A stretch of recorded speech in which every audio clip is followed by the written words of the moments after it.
So ఇప్పుడు అమ్మవారికి 69వ నామం గేయ చక్ర రథారూఢ మంత్రిని పరిసేవిత.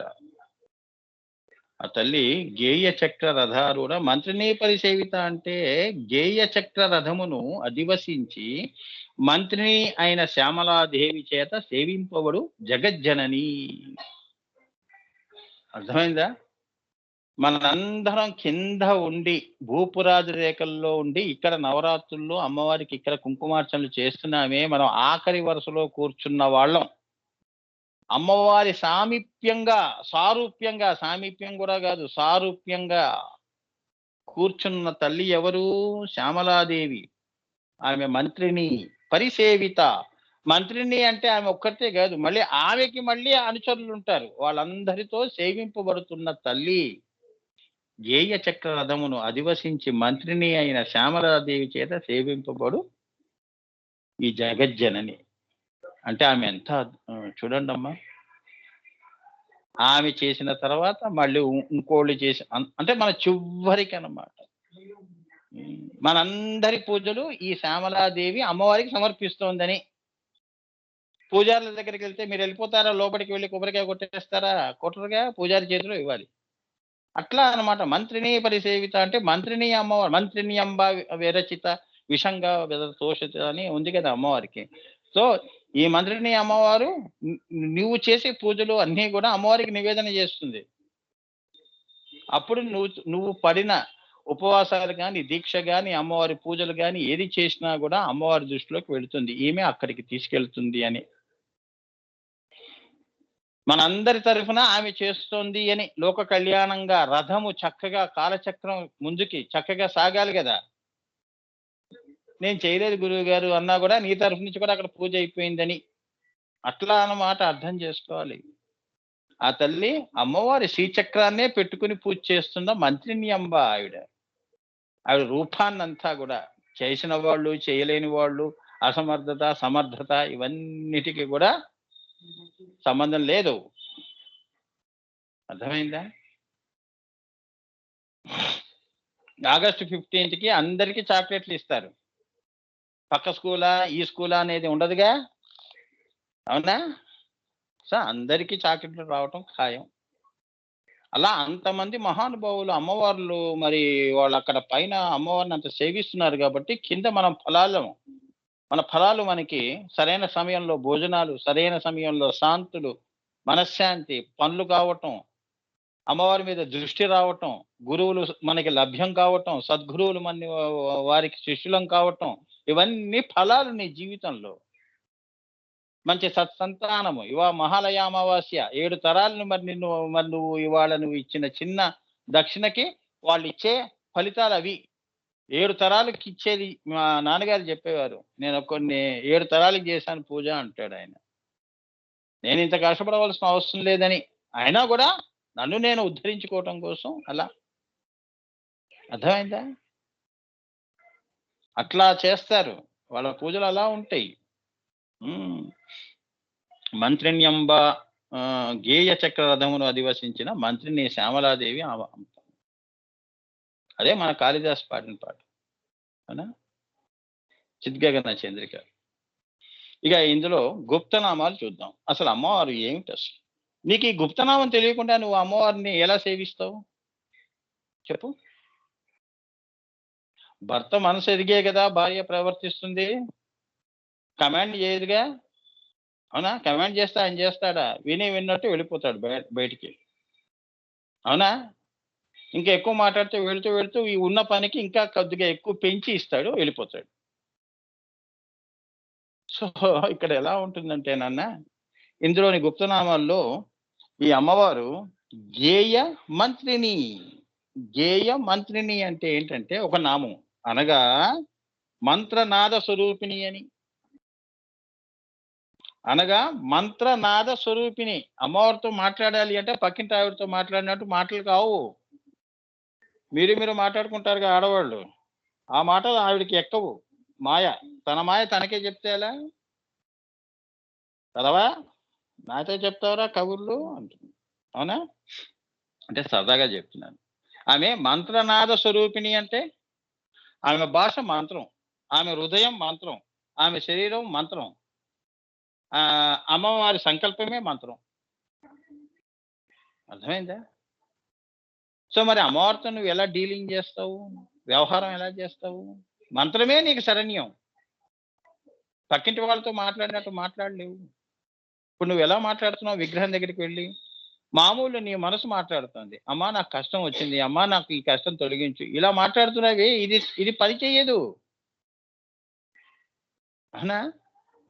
అంటే పని చెయ్యదు అంటే ఏంటంటే భక్తిగా అమ్మవారు నీకు నీకు కనిపించకుండా నీ కష్టాన్ని తొలగిస్తుందేమో గాని, అమ్మతో నేను దివ్య దృష్టితో అమ్మవారి అనుభూతి కూడా చేసుకుంటూ నేను మాట్లాడాలి అని అన్నప్పుడు మంత్రమే శరణ్యం. ఓం అమ్మవారి హ్రీంకారాసన గర్భిత నలసికామని నేను చెప్తుంటే నువ్వు హ్రీం ఎందుకు చెప్పట్లేదు అంటుంది.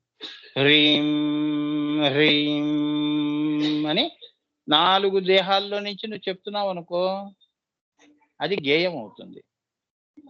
గేయ చక్ర మంత్ర స్వరూపిణి అవుతుంది. అప్పుడు నీ నీ అదంతా కూడా అమ్మవారు మళ్ళీ తిరిగి నీకు మళ్ళీ రెస్పాన్స్ అనేది ఇస్తుంది. అదే నీకు దేవతా దర్శనము అని. 3వ కన్ను దగ్గర. ఇప్పుడు మీరు కుంకుమలో చూపించారు కదా అమ్మవారిని. బొట్టు పెట్టుకుంటుంటే కుంకుమలో ఇచ్చిందా లేదా? ఇది మీకు అదే అదే అది యోగులకి ధ్యానులకి 3వ కన్ను దగ్గర అమ్మవారు దర్శనం ఇస్తుంది. అది మంత్రిని అంటే. అంటే మంత్రంతోనే లొంగుతుంది కానీ మాటలతో లొంగదు అని. మనం కూడా అంతేగా, ప్రేమకే లొంగుతాం, కోపానికి లొంగుతామా? వాడు భయపెట్టేస్తే మనం భయపడిపోతామా? అవునా?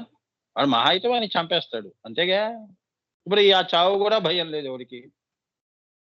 ఇంకేముందని భయపెట్టడానికి? సో ఇక్కడ ఏంటంటే మనం తెలుసుకోవాల్సింది, అమ్మవారితో గనక మనం సంపర్కము లేదా బంధము, దివ్య బంధం, మామూలు జీవ బంధాలు కావు, దివ్యమైన బంధం పెట్టుకోవాలి అన్నప్పుడు ఆ మాటకు వస్తే నీ మనసు నువ్వు అనుకుంటుంటావు, నా మనసు నేను ఎక్కువ లౌకికంగా నా వాళ్ళతోనే మాట్లాడుతున్నాను నువ్వు అనుకుంటావు. కానీ నీకు తెలియని విషయం ఏంటంటే ఎక్కువ నువ్వు మాట్లాడుతోంది అమ్మవారితోనే. అది ఎవరికి తెలియదు. అవునా? నీలో నువ్వుగా ఉన్నప్పుడు నా బాధలన్నీ వాళ్ళకి చెప్పుకున్నాను నువ్వు అనుకుంటావు. కానీ వాళ్ళకి కాదు చెప్పింది. ఎక్కువ మాట్లాడింది నీ మొత్తం జీవిత కాలంలో, ఎక్కువ దగ్గర సాలోక్య సామీప్య సారూప్య సాయుధ్యాల దాకా కూడా ఎక్కువ నీ వ్యవహారం జరిగింది అమ్మతోనే. అమ్మే నీకు అన్ని చేస్తుంది కానీ పక్కవాళ్ళు కాదు. అది నువ్వు తెలుసుకో. ఇదే మహామాయ స్వరూపం. వాళ్ళు వచ్చారండి వాళ్ళ హెల్ప్ చేశారు అంటావు. వాడు వచ్చి నీకు హెల్ప్ చేయటం ఎందుకు? వాడికి నీకేమైనా అంత బంధం? అవునా? కానీ అస్సలు స్థూలంగా నీకు నీ వెంటే నడుస్తోంది, సూక్ష్మంగా నీ వెంటే నడుస్తోంది. అదే మంత్రిని అంటే. అవునా? ప్రాణగాయత్రి నడుస్తోంది. అవునా? ఆ గాయత్రి అమ్మవారు శ్వాసగా వస్తుంది అంటే నిన్న శ్రావ్య చిత్ర ఒక పోస్ట్ పెట్టింది. ఎంతమంది ఆ అమ్మవారి దగ్గర ఉన్నారు ఆ అక్షరాల్లో? ఓం భూర్భువః స్వః తత్సవితుర్వరేణ్యం భర్గో దేవస్య ధీమహి ధియో యో నః ప్రచోదయాత్ అనేది ఒక్కొక్క అక్షరంలో ఎంతమంది దేవతలు ఉన్నారు?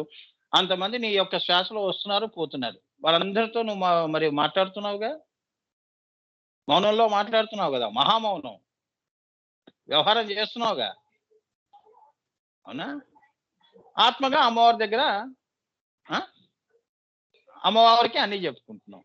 అమ్మ నేను ఇక్కడ దాకా వచ్చాను అంటే ఆ పైన 3 కూడా నీ స్వరూపాలే. మంత్రం అంటే ఏంటి? సూక్ష్మతరం దాటి నేను ఆత్మ దగ్గరికి వచ్చానమ్మా. అలా అనుకుంటే నేను నీతోనే ఎక్కువ ఉన్నానమ్మా, నీ దగ్గరే ఎక్కువ ఉన్నాను అని తృప్తి పడువు అంటుంది అమ్మవారు. కదవా అంటుంది. తెలుస్తుంది. ఎవరి దగ్గర ఉన్నావు? నువ్వు వచ్చేటప్పుడు ఎలా వచ్చావు? పోయేటప్పుడు ఎలా పోతున్నావు? ఎవరున్నారు మధ్యలో? అంతా కూడా ఈ బంధాలన్నీ నా మాయే కదా. నువ్వు పెట్టుకున్న బంధాలు కూడా నావే. అది నా మహామాయ స్వరూపం. అక్కడ నా బంధమే, లోపల నా బంధమే. అవునా? నీ శ్వాసలో నా బంధమే. నేనుంటేనే కదా నీకు శ్వాస. అది అంత డీప్ గా అర్థం చేసుకోవాలి దాన్ని. అమ్మవారు ఒక్క నామంలో ఎంత చెప్పాడో ఎంత దాచాడో చూడండి. ఏమ్మా అది వెలికి తీసి అలాంటప్పుడు మన పక్కింటి వాళ్ళు వచ్చి మేము గంట మాట్లాడామండి. అది మనసు విప్పి ఎవరితో మాట్లాడావు? నీకే కాదు వాడికి కూడా అదే అనుభవం. అందరూ కూడా ఎక్కువ వ్యవహారం చేసింది దేవుడితోనే. దేవుడు లేకుండా నీ జీవితం లేదు. నువ్వు ఎంత అనుకున్నా కూడా దైవం లేకుండా నేను బతికేస్తాను అను గుండె మీద చేసుకుని భయం అనేది ఆవరిస్తుంది క్షణంలో. ఆ భయమే నిన్ను మృత్యులోకి తీసుకెళ్ళిపోతుంది. అర్థమైందా? అందుకే అమ్మను తలుచుకున్నప్పుడు ఆ తలంపే అదే మంత్రము. తలంపులే మంత్రములు. అవునా? అదే ధ్యాస అంటారు. అదే ధ్యానము అంటారు. అంతే కదా? ఆ ధ్యానమే ఏమవుతుంది? పండితే ఏమవుతుంది? గోరింటాకు పండితే ఏమవుతుంది? ఎరుపు రంగు వస్తుంది. ఇదే పండింది అనుకోండి, నీ ధ్యానం పండితే ఏమవుతుంది? యోగం అవుతుంది. అబ్బా పండిందండి, నాకు యోగం పట్టింది, ఎర్రగా పండిందండి, మంచి మొగుడు వస్తాడండి. అవునా? అట్లా అన్నమాట. ఫలితం వచ్చిందా లేదా? సో ధ్యానం వల్ల యోగం, యోగం వలన లయం. నువ్వు పుట్టినప్పటి నుంచి నన్నే తలుచుకున్నావురా. ఇది తెలిసి చేస్తే ఆ మంత్రాన్ని విలువ తెలిస్తే, ఆ మంత్ర వాసన దాని విలువ అది నువ్వు దాన్ని గురూపదేశంగా తీసుకుంటే, అలా చేసుకుని నీ జీవితాన్ని మంత్రపూరితం చేసావనుకో, నువ్వు నువ్వు జీవితాన్ని ఎందుకు గడుపుతావు? మంత్ర జీవితాన్నే గడిపాడండి ఆయన. ఆంజనేయ స్వామి లేడు? నీ గురించి నా గురించి ఆలోచన చేస్తూ కూర్చున్నాడు ఆ కొండల్లో. రామ్ అదే మంత్రం ఆయన జీవితం. రాముడే నా జీవితం, రాముడే నా శ్వాస, రాముడే నా కడుపు, రాముడే నా ఆత్మ, సర్వం ఆయన్నే. నేనేమన్నా చెప్పుకోవాలంటే రాముడికే చెప్పుకుంటాను. మన పెద్దవాళ్ళు ఇదే ఆలోచన చేస్తే ఈ చిన్నపిల్లలు ఏమంటారు? నవ్వుతారు. వాళ్ళకి ఈ సత్యం తెలియక. వాళ్ళు కూడా అదే చేస్తున్నారు కానీ వాళ్ళకి ఆ మాయ అనేది ఉంది కాబట్టి నేను నువ్వు అని ఏంటి పాత చింతకాయ పచ్చడిలా ఈ మాటలు. అది భేదం చూస్తారు దేవుళ్ళు. అభేదంగా చూసేది మంత్రం. అర్థమైందా? నీకు ఆ దృష్టి అమ్మవారు ఇవ్వదు. వసే నీకు అభేదమైన దృష్టి ఇచ్చాను కదే అంటారు. అవునమ్మా నువ్వు లేకపోతే నువ్వే కదానా సర్వం అనే మాట అక్కడే అంటావు, ఇంకెవరి దగ్గర అనవు. అవునా? నేను పుట్టినా నిన్నే తలుచుకున్నాను, పోతున్నా నిన్నే తలుచుకుంటున్నావు, భర్తను తలుచుకుంటున్నావు, పిల్లల్ని తలుచుకుంటున్నావు. పోయేటప్పుడు ఆలోచన చేయండి సీరియస్గా. ఆ క్షణంలో నీ భర్త కూడా పక్కన ఉన్నాడు పోయేటప్పుడు. నువ్వు ఇష్టపడే వాళ్ళు ఎవరు ఉండరు. రోడ్డు మీద ఎన్ని యాక్సిడెంట్స్ జరుగుతున్నాయి. అవునా? వాళ్ళందరూ ఏరి పేపర్లో చదివి వెళ్ళి పరిగెత్తుకుంటూ వెళ్ళి అక్కడ పోయిన తర్వాత శవాల మీద పడి ఏడ్చిన వాళ్ళు ఉన్నారు. మృత్యు అనేది ఎప్పుడు వస్తుందో తెలియదు. అదే నువ్వమ్మా. ఏమ్మా? సో ఎప్పుడు కూడా నాతో అంటిపెట్టుకుని ఉన్నది నువ్వే. శ్వాస రూపంలో, గాయత్రి రూపంలో ఉన్నావు తల్లి. నువ్వు ఉన్నావు కాబట్టి నేనున్నాను. నేనున్నాను కాబట్టి నువ్వు ఉన్నావని కాదు అక్కడ. నేను దేవుని చేసిన నేను దేవుడు మనుషులు చేసిన దేవుడు కావు నువ్వు. అవునా? ఏం చేసిన దేవతవా నువ్వు? నువ్వు చేసావా చెప్పు అమ్మవారిని? మన ఊహలు కూడా అలా ఉంటాయి నాన్న భక్తిలో. మనం చేయలేదుగా. ఈ తలంపు ఎవరిచ్చారు నీకు? ఎన్ని జన్మల నుంచి నీకు ఈ తలంపుతోనే పుట్టావు, ఈ తలంపుతోనే పోతున్నావు, మళ్ళీ ఈ తలంపుతోనే పుడుతున్నావు, మళ్ళీ పోతున్నావు. నాన్న ఒక్క నిమిషం నాన్న. అయిపోయిందా? పంపిస్తా అన్నాడు. థ్యాంక్ యూ నాన్న. God bless you. Thank you నాన్న.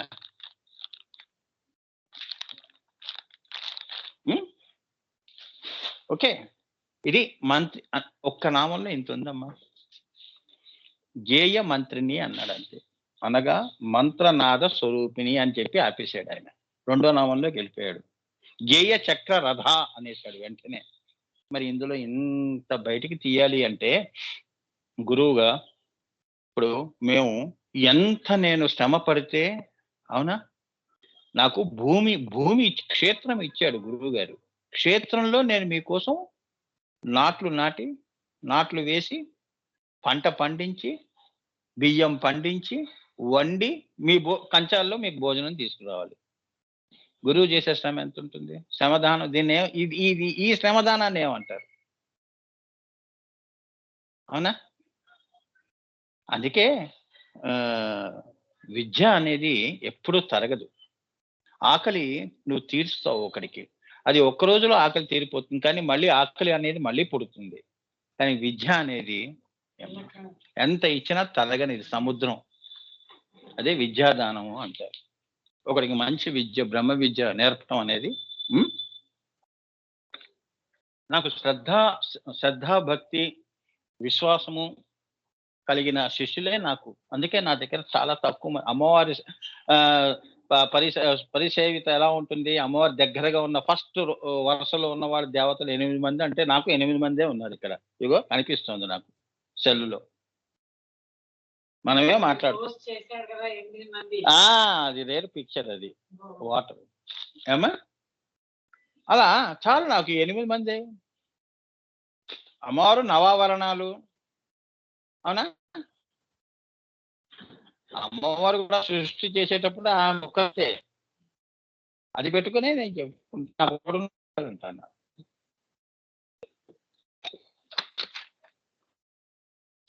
సో ఫస్ట్ నామం కంప్లీట్ చేశాం. ఇంకా చెప్పచ్చు, చాలు. మళ్ళీ మాయలో ఉన్నవన్నీ చెప్పాలి. చాలు, ఆ మాత్రం చెప్తే అన్నం ఉరికింది లేదు, ఒక మెతుకు పట్టుకున్నాం, అర్థమైపోయింది. నెక్స్ట్ నామం చెప్పండి గురువు గారు. ఓకే, ఇది గేయ చక్ర రథ అన్నారు. శ్రీచక్రమునకు నాద చక్రమని కూడా పేరు. అదే గేయ చక్ర రథము. శ్రీచక్రానికి ఏమని పేరు? నాద చక్రము. ఇది నాద చక్రం. శ్రీచక్ర పూజలు ఎలా చేస్తాము? కుంకుమార్చనలోను ప్రసాదాలు ఇలా ఉండవుగా. అమ్మవారిని, శ్రీచక్రాన్ని, శ్రీరథాన్ని, ఇది ఎలా ఉంది? నాదముతో కూడి ఉన్నది. సో నాద పూజ చేయాలి. స్వర పూజ అంతే కదా. సంగీతంలో ఉన్న వాళ్ళందరూ కూడా నాదోపాసనే చేస్తారుగా. గురువు గారు మంత్రం ఇచ్చారంటే నాదోపాసనే గతి. అక్షరాలు కాదుగా. రామ అంటే వచ్చేస్తాడండి అంటే రాడు. ఆంజనేయ స్వామి పిలిస్తే ఆయన ఇప్పుడు ఆయనలోనే కరిగి ఉంటాడు. రామ్ నాదం.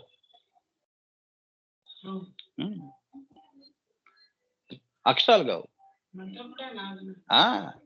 అక్షరం కేవలం పలకటానికే గాని అసలేంది దాని వెనక ఉన్న నాదం.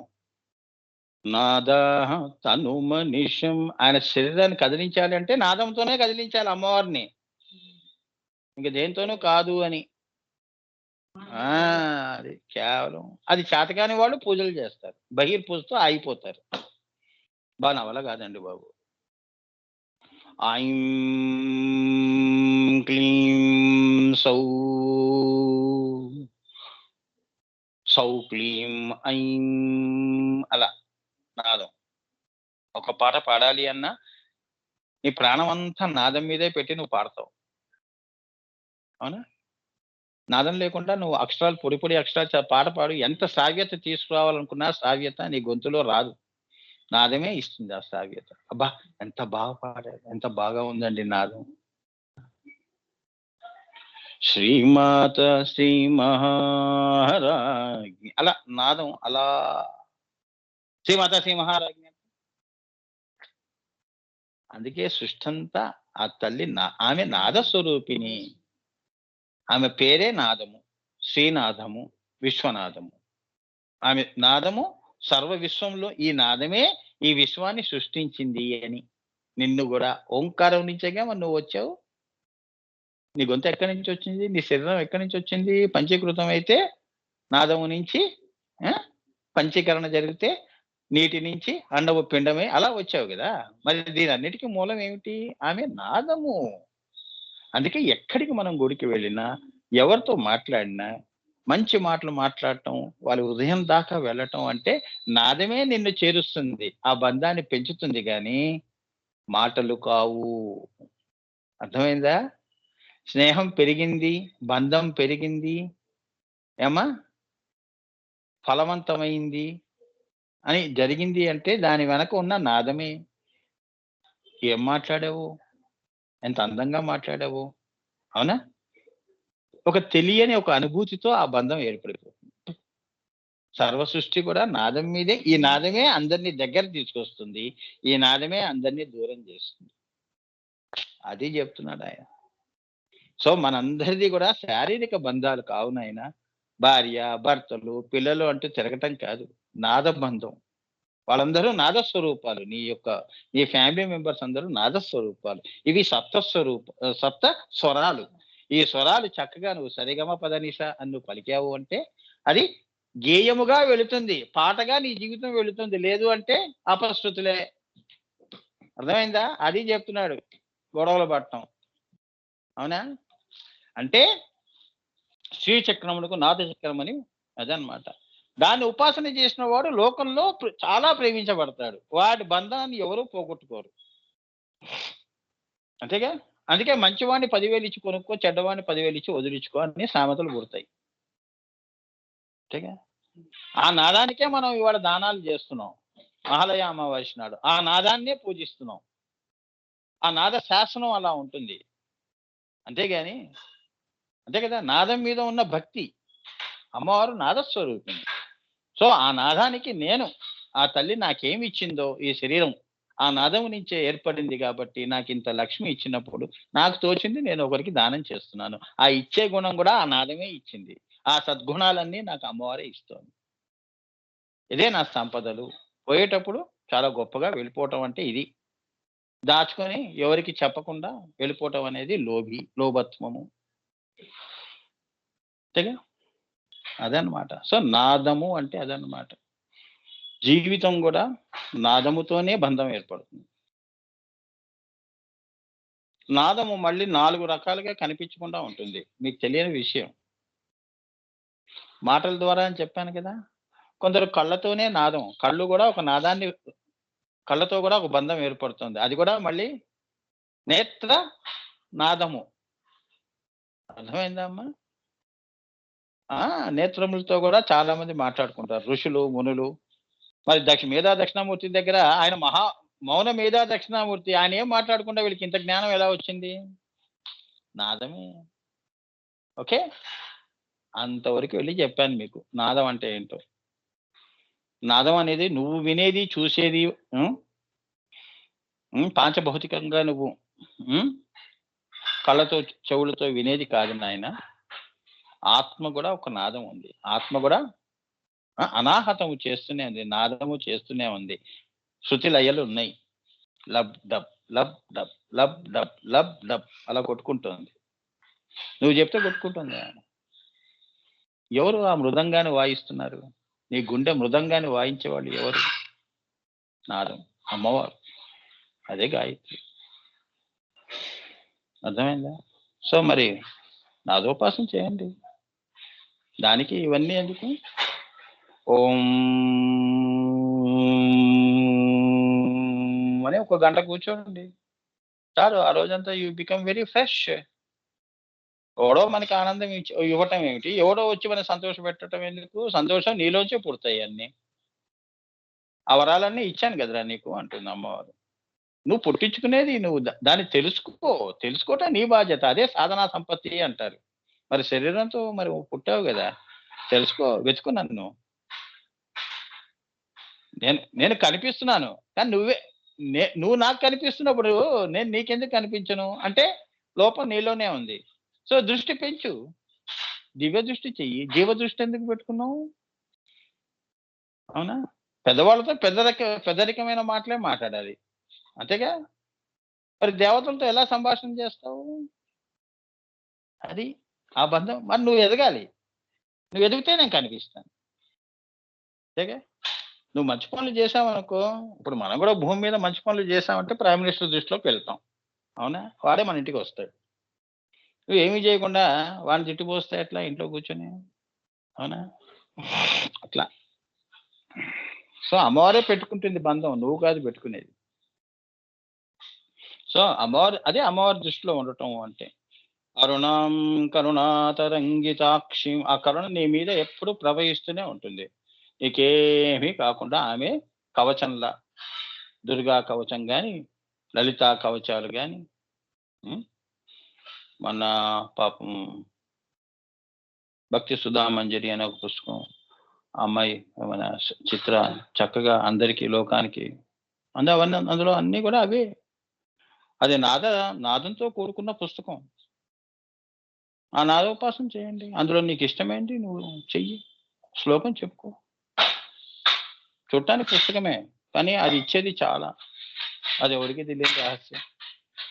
అమ్మవారు అలా మంచి సంకల్పాలు అటువంటి వాళ్ళలో కల్పించి లోకానికి ఇచ్చేస్తుంది. చాలా మంది డబ్బు పెట్టి అమ్ముకుంటారు. తెలిసిన వాళ్ళకే ఇచ్చుకుంటారు. లోకానికి ఇవ్వటం అది వేరే విషయం గదా! ఇప్పుడు నేనైనా అంతే గదా! పుస్తకం నేను దాచుకుంటే మీకెట్లా తెలుస్తుంది? గురువుగారి పుస్తకాలు. మీదే సంపద. అంతే. 10 మంది కలిసి తిందామయ్యా! వనభోజనం చేస్తే ఆనందంగా ఉంటుంది. నేను ఒక్కడినే దాచుకొని తింటే ఏముంది? అలా అదే ఆనందం అంటే ఏంటి? మహదానందము, బ్రహ్మానందం ఎలా వస్తుంది? అందరికి పెడితేనే బ్రహ్మానందం అంటారు. ఆ! అదేమంటారు? రాక్షస భోజనం అంటారు. సో, మూడవ నామము ధామము, పరంధామము అంటాంగా. పరమునకే పరముధామము ఏది? పరాశూన్యము, ఉల్లలిత. ఆ తల్లి దయతో సృష్టి చెయ్యాలని కిందకి రావటం పరము. ఆ పరమునకే పరము ఉల్లలిత. ఏమ్మా? పర, అపర బిందువు. అటు పర మనకి. మళ్ళీ కనిపిస్తోంది. బిందువులా తెలుసుకుంటున్నాం. ఇది పర, అపర. ఇప్పుడు ఎన్నయినాయి? 3. పరాత్పర కళాహం అంటే శూన్యం. ఆ తల్లి దయతో కిందకొచ్చినప్పుడు లలితా స్వరూపంలో వచ్చినప్పుడు ఆమె పరము, పరంధామము. లలితా అమ్మవారు ఐక్యం చెందాడండి అంటారు. బిందువులోకొచ్చావనుకో, అది బయటికి అమ్మవారు వచ్చింది అన్నప్పుడు సగం కనిపించి, సగం కనిపించట్లేదు. పరాపరా అంటారు. ఇది. దాని ధామము. నీ జీవిత లక్ష్యము ఈ మూడిట్లో ఎక్కడో ఒక చోట నువ్వు వెళ్ళిపోవాలి. ఇదే నీవు లక్ష్యంగా పెట్టుకో. ఇదే నీ జీవితానికి పరమావధి. అర్థమైందా? సింహంలా బతుకు అంటే సింహంలా ఆలోచన కూడా చేయాలి. వీరత్వం కూడా ఉండాలిగా. ఎన్ని కష్టాలొచ్చినా కూడా కష్టానికి లొంగిపోకూడదు. ఎలా ఎదుర్కోవాలో, దాన్ని ఎలా దాటాలో అనేది 10 మందికి ఆదర్శంగా నువ్వు చూపించాలి. అవునా? మనం గూడా అంటుంటాం గదా! ఆయనకి ఆ పలానా కష్టం వస్తే భలే ఆయన చాలా కష్టపడి పైకొచ్చాడండి. కష్టమే నా జీవితం అనుకుంటే ఆయన అంత అంత పైకి రాడుగా. అవునా?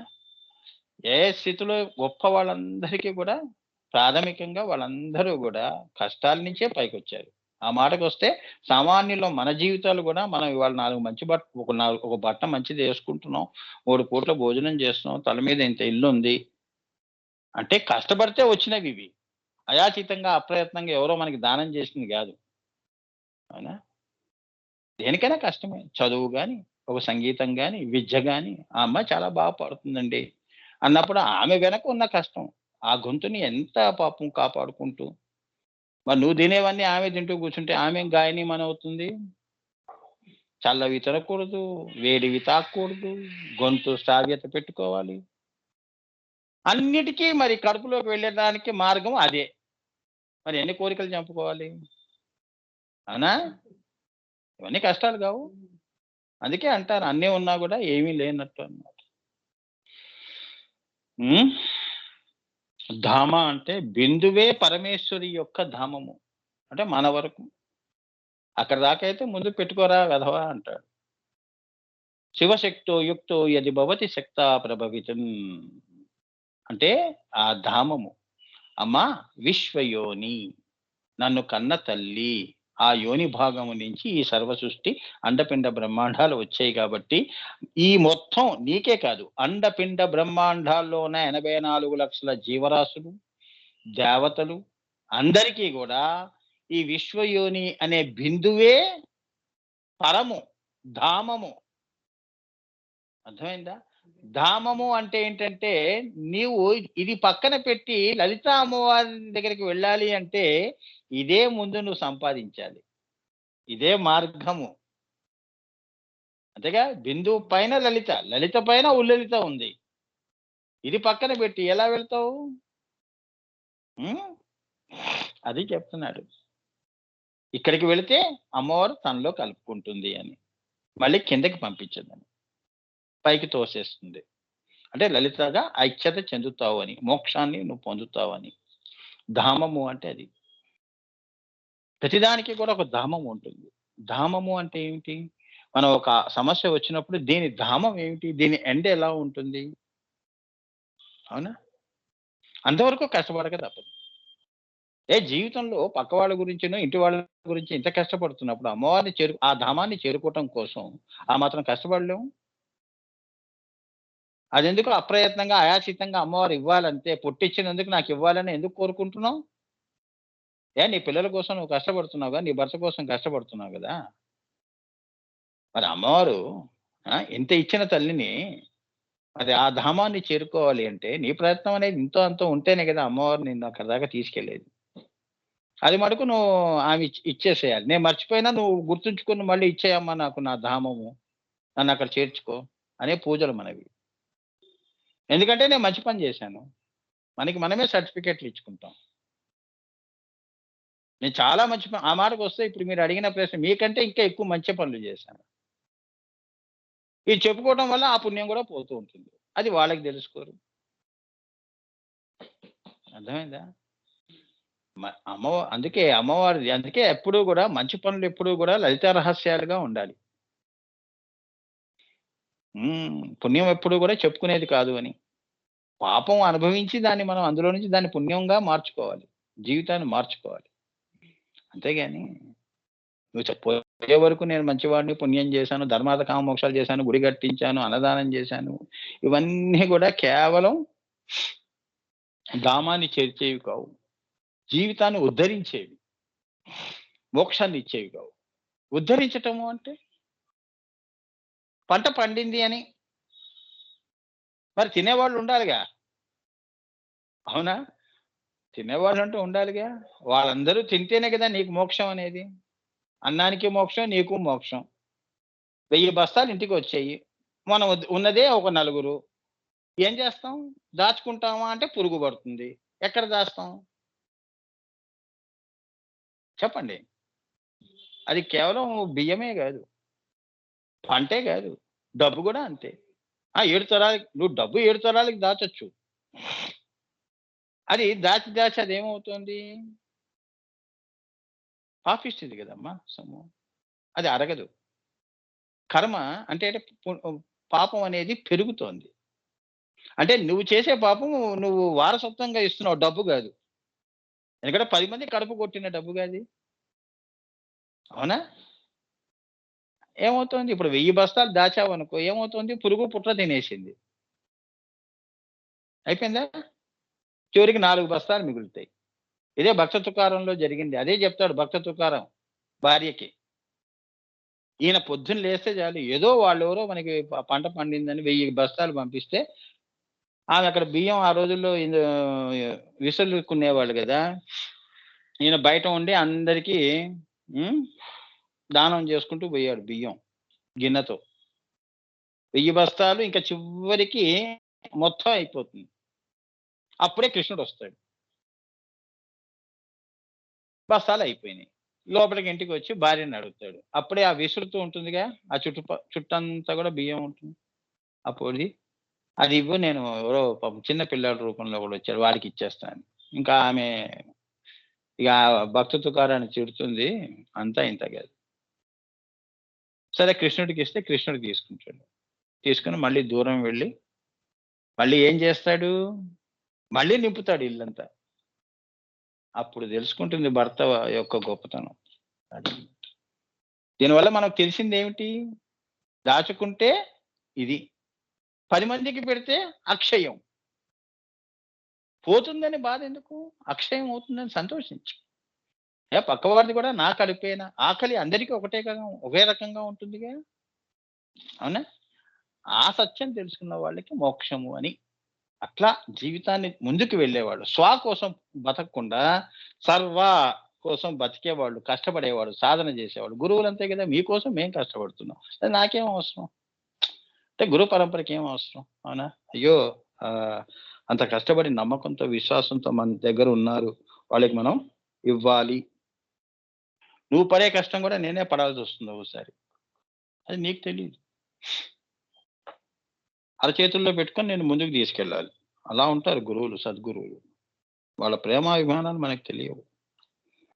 అమ్మా! అది. వాళ్ళు ఇప్పుడు నేను చెప్పేదంతా ఈ 25 ఆ 9 నామాలు కూడా ఆ! ఇది ధామం వైపు ప్రయాణం చేయిస్తోందిది. అది మర్చిపోవద్దు అని చెప్తున్నాను. మీరు లలితాంబికాయై నమః అని 1000 దగ్గరకొచ్చారు. మీ ధామం అక్కడ ఉంది. ఈ ఈ జన్మకి నేను ఈ జన్మలో అమ్మవారిది మొత్తం 1000 నామాలు గూడా ఇంత వినటం అంటే దీని అనుభూతి చేసుకొని, ఆ పరంధామాన్ని చేరుకోవటమే నీ జీవిత లక్ష్యం. ఏమ్మా! అది.